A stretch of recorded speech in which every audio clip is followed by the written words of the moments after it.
I haven't been active at all on my YouTube, I know, I'm sorry. The last thing you guys saw was probably like the travel videos and the spicy noodle challenge, I think. So yeah, let me just sum it up that the entire year this year was horrible. And I didn't want you guys to see me at my worst because you're used to seeing me at my best, like, you know, funny, a dancer, someone that will make you laugh with their hiccups. But this video will be dedicated and talked about that one person, I mean live being, that I horribly miss and I lost, and it's my dog. You probably know her from our channel on 2 Steps Forward when we dance. When we still filmed on the previous location on in front of our house, our dog would always interrupt us or just like get into the shot. The most famous one is when my sister danced to Jesse's Gucci, and in the back she would roll herself on the ground like she always did. Yeah, she would always come past us when we film. We would chase her around. That's our dog. Her name was Tara, and she was a pit bull breed. So her age was incredible. She was 15, you guys, 15 years. So you can say, because I'm 21, she was with me like almost the entire life. Everyone who always looked at her and asked us, how old is your dog? You would say, she's 15. They would say, wow, that's incredible. Because, you know, a bigger breed, especially a breed like her, doesn't usually live so long. They say they live maximum to 7-8 years, but yeah, we got full 15 years with her. I always knew that it will come a day when she will pass. I knew that. I mean, everyone who owns a pet knows that, because I have numerous pets. I have a scorpion, I have a bearded dragon, I have fishes. I know they are going to pass one day too. But you know, the worst possible thing that you can experience as a pet owner is when your pet dies suddenly or unexpectedly. So what happened? On 7th December, she was normal. I swear to you guys, she was normal. I could hear her run outside when my grandma took her. She was running all over. She was even yelled at. She was like, Tara, come here, stop being so stubborn, come here, because she wouldn't want to go inside. That was her habit. She did have a little bit of a problem with her back right leg, but you know, she's old. We knew that she has trouble walking up the stairs, but down she was like, when she went down, it's like a rocket. Or outside in the yard, she would run like crazy, and that's what she did the day before she died. So I go to bed at 2 AM, and at 8 AM I am awakened by my grandma. She's shaking me and saying, Tara is dying, Tara is dying. And I'm like, what? Are you joking? No way in hell is my dog dying. I get up, dress up, and come downstairs, and what I can tell you, when I didn't see that, because I was in too much of a shock, is I saw that the dog that I knew was not the dog that I saw that day. She was on her beanbag, and she looked so tired. At 4 AM,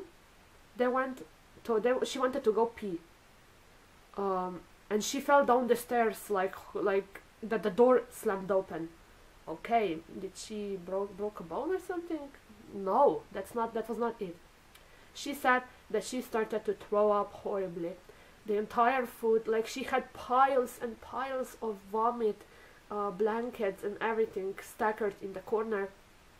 She said that even when she drank, she immediately vomited. Okay, I was thinking maybe she has an upset stomach because Tara had a digestion problem, and I didn't see it as a big deal. But then she said she cannot control her bladder, and here is when I was like, no way. Like the water, when she wanted to go pee, it would just gush out of her, and that's nothing that she ever done. That wasn't something she ever done before. And she could not walk without stumbling or without catching her balance. when she was lying down, her eyes would roll up, and I was thinking, what is wrong? What's happening? What? So I was telling my grandma, call the vet. We can take her, like, we can do some examinations. And she was like, I could see that devastated look on her face, and she would say, I don't think there is something that we can do this time. And I was thinking, what? Wait, are you telling me she's gonna die right now, today? Because Tara, here it is, my dog was a warrior. My dog was a survivor, a warrior, and the most bravest dog that I ever knew. And I still probably do. My dog was taken from an owner who wanted to give up on her. My uncle adopted her, and since she was little, she has problems with her stomach. I think she had some bacteria. She would have bloody diarrhea, vomit. She had a special diet. Even now, she couldn't like get a bone or some piece of meat like that, because immediately you would hear her stomach gurgling and she would vomit. I mean, everyone in the house was used to cleaning up her vomit for the past 15 years. She had a surgery on her ovaries and uterus. I was with her with every surgery, even when I was young. I was like, I'm going to be by this dog's side anytime she needs me. And we would have to flip her over on her back so they could do the ultrasound. She would jump over my shoulder of the examination table when they took her blood or like gave her an injection. The past 2 times that I went with her on the surgery was because of her ear. When she shook her head, she popped a blood whistle. She had a flappy ear and a straight ear, the stronger ear. The flappy ear, the blood whistle popped, and her ear would turn into a airbag, literally. They gave her anesthesia, opened the ear, drained the blood, and yeah, she had the dog cone on. She hated that. Yeah, and then the second time it repeated. That was last year. He said she's too old to be on a deep anesthesia, and I was already, when he gave her anesthesia, I remember I was crying because I was so scared that she will not wake up. She would fall in my arms and would fall asleep. And I remember those horrible days because he couldn't like sew her ear, but he put a tube in that was connected to the injection that I had to change because the blood was draining out for a week. And she had her flappy ear taped back, so her entire ear canal was visible. She had her entire head wrapped in bandages so tightly that she would have problem breathing, and that cone. And I remember how many times I went to change her blood, the blood that drained out. I mean, my grandma would stay awake with her to make sure she's breathing. I would sit beside her and make sure she's okay. My dog was a warrior. That is why the day when she died, I wasn't even remotely close to thinking that she's going to pass. No way in hell, because I knew that maybe there is something that we can do. Stages of me losing my dog was first anger, then sadness, and then disappointment. And I was angry. I went to sit down beside her, and I was patting her head, and I could see, like, I cannot, like, show you how it looked like. She was shaking, and her eyes would roll backwards, and I was thinking, what's wrong with you? What's happening? And I would talk to her, I would pat her head, I would tell her everything's gonna be fine.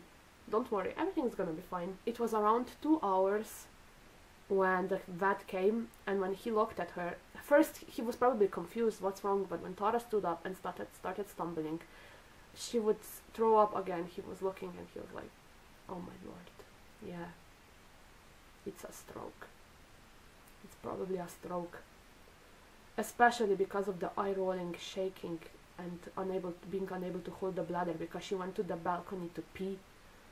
And then I knew, by the look on his face, I knew there's nothing that we can do. He was trying to tell us, look, we can try a few medications, but it's gonna end soon.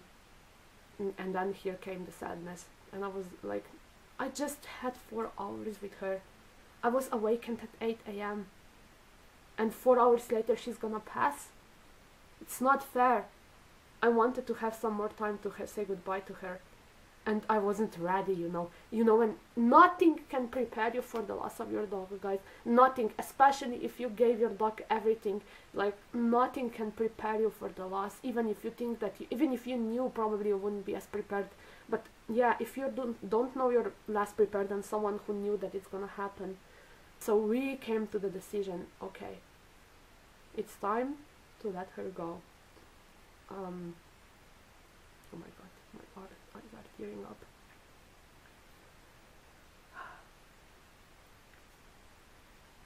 I was in such disbelief because the last thing she did, when she noticed him, she always got scared of the doctors. She would stand up and with all her left power she would like hide. And I came to her and I told her, Tara, it's okay. You're gonna be fine. I promise. And we spread her blanket, her favorite blanket, on the ground, and he gave her anesthesia. And I knew that this was the last time. This was the last time she's gonna hear us and see us.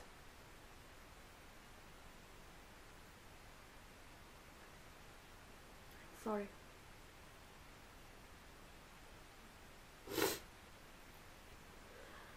And I remember how quickly she fell asleep, and then here came the sadness. I was shouting so loudly that the end of the street heard me. The end of the street heard me saying sorry to her because, you know, I was thinking of our last walk. I was thinking of the last time I gave her food, a treat. When I told her I love her, when I snuggled her. I thought about all the last times. And then he prepared, and he started to shave her arm, and he said, "Are we sure? Are you sure, guys?" Like, he had to make sure because some people have like decide not to do it after the anesthesia. And we said, yeah. And I was by her head, my sister was by her stomach, and my grandma by her behind. And I knew when that needle went in, it's over. But the process is so long, it was 20 minutes. I was by her head and I was looking at her snout, her nose moving when she was breathing. And I just remember that last exhale that she did. She was like, and she was gone.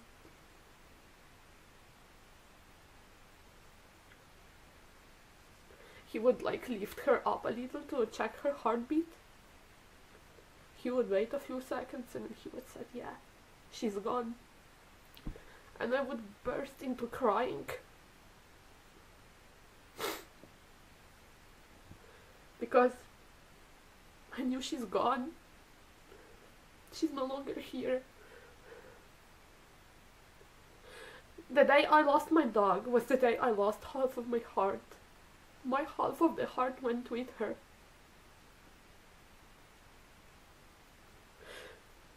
There's no words how much I miss her. It's been around 10 days since she's gone.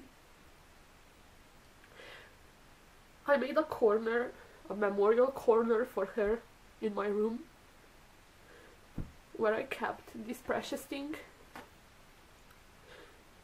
Her collar.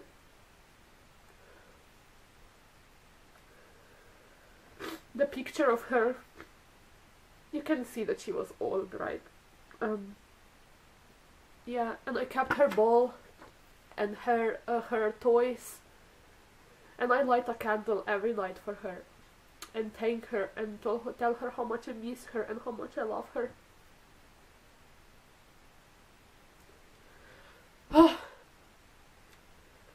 Our last walk was in the forest. I'm sorry. We discovered this new pet this year. After 15 years, like, yeah. And even though she was old, I trained her to walk without her leash. And she would just walk freely. She was very well behaved, like, she would follow, she would never, like, run off or anything. Never. Never, ever. She was walking freely, and I can't tell you how beautiful it looked like to see your dog explore the nature by herself. And the last time we went for a walk was when it was very cold. I would dress her into her sweater, and we went for a walk. And since it was cold, there was like a path from one side to the other. There was like a little river, like just a little bit deep like that. And there was a little path, and I always went ahead, and I told her, come around on the path, and she would know. She would just rabble and run across the water, and that thought was something that doesn't get out of my head. And I remember I was like, why can't you listen to me? I told her go around the path, but then I wasn't angry at her. I was just a little annoyed because I was worried that she's gonna feel cold, you know. Yeah, and we would walk, and I would talk to her. Listen, when you have mental illnesses and other illnesses, like I'm experiencing chronic and all, your dog is the only thing that is going to make you feel better. Whenever I would feel bad, I would hook her up on the leash and just go out with her. These bags is the no sleep, no proper eating, stressing and missing her, and just being lonely. I'm leaving my house today for the first time after 2 weeks because I can't go out, because I hated the world without her in it. I can't even go into that stupid forest. I can't look at a single tree because I'm annoyed that she's not here. What can I say? A dog is definitely your best friend. There won't be a better friend, not even a human friend, from a dog friend. I can promise you that. She was the most loyal, the most loving, and the most silly dog. Also clumsy, also stubborn, but she lived her best life. The vet told us, you gave her double the pit bull life. Like, he said, like, he said that he doesn't know a pit bull that lived for 15 years in our town. And he said, never ever feel guilty for letting her go, because you gave her something that some dogs are unfortunate and cannot get. And that's what comforts me. And it comforts me that she died in her home on her blanket, not at some appointment. I'm happy that I was by her side when she passed. I always promised that I'm gonna do that, because a lot of people are afraid, including my grandma. She was there, like, very strong. A lot of people say that they do not want to be by the side because it hurts too much. But I was thinking, after all the loyalty, all the love, I think this is the least that I can do for her. Be by her side when she goes to the other side of the rainbow. It hurts. I'm in the grieving. Like, the last time I went, the last time I got the package, Christmas package for her, and I cried because I was thinking, it's not fair. She deserved to have a last Christmas. I hear a bark outside, and I'm thinking, it's not fair. Your dog is barking, mine isn't. I see people on the walks with their dogs, no fair. I want to be on a walk with my dog too, but then I'm thinking, you know, everyone is gonna go through that pain one day eventually. That's the only mistake our dogs have, that they go too soon from out of our lives. I wanted to let this out. Some people tell me grieving is lasting too long. Some are telling me take all the time, and I'm gonna tell you the same. Take all the time that you need if you lost your furry baby. The pain is never gone. It just gets better a little. I'm telling you, talk to your dog. Imagine like talk to the picture. Talk to the sky, to the stars. It makes you feel better. I always talk to her at night sky and to her picture. It gets better. It does. I feel a bit better than I did like 10 days ago. Just everything was easier with her by my side, you know. So, to the people who have pets, be by their side when it's their time to go. I mean, it's the least we can do, right? Our pets are someone who will never hurt you. They will never be self-centric, egoistic. Their job on this world is just to love you and be dedicated to you. And that's true. I've been hurt so many times by people this year that I started to hate people, and I'm thankful that I have my pets that were always are still are by my side, because they're better than any human that I know. This dog was my life savior for 15 years. She rescued me from many panic attacks, from many sad days, many painful days, many grieving days. And I'm dedicating this video to Tara, the incredible dog that's never going to be forgotten, and I want you guys to remember her as well. She loved you guys, and she's gonna watch over all of us. In her legacy, I'm getting a tattoo on my wrist of her name and her paw. I'm collecting blankets, snacks, food for the dogs and cats in shelter. I'm going to eventually become a godparent to one of the dogs in the shelter, to make sure they get what they need. And I'm going to make a little surprise in my neighborhood soon, because I don't think there's a person in my neighborhood that didn't know Tara. Thank you guys for listening. Thank you for being here, and always remember Tara.